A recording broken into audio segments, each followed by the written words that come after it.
The sign says it all, but hospital staff say they're verbally abused up to 10 times a day by smokers who won't stub out their cigarettes. I'd put it out.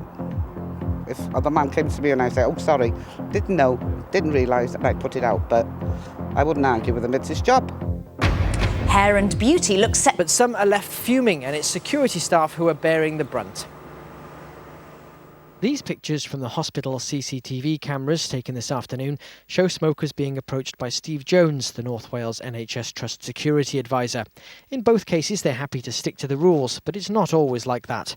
Steve says his staff have been threatened and faced torrents of verbal abuse from some. If you can imagine coming out daily, 10, 15 times a day to deal with patients, visitors, relatives, and unfortunately, in some cases, members of staff who are smoking in and around and being told to, unfortunately, being sworn at and abused, and then they're going back in and thinking, well, was it worth it? You know, it's just ruined the day. I'm only trying to do a job, and they have a job to do. It's a difficult job. You know, they're reluctant themselves sometimes to come out and face it again and again and again.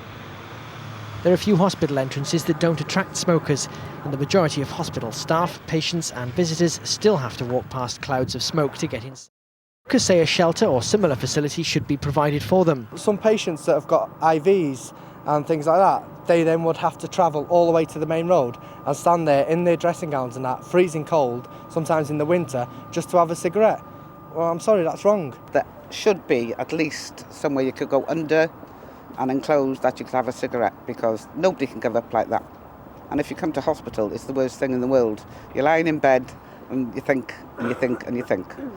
And you come out like this, and it can be freezing cold, it can be icy, it can be rainy. You need somewhere to go.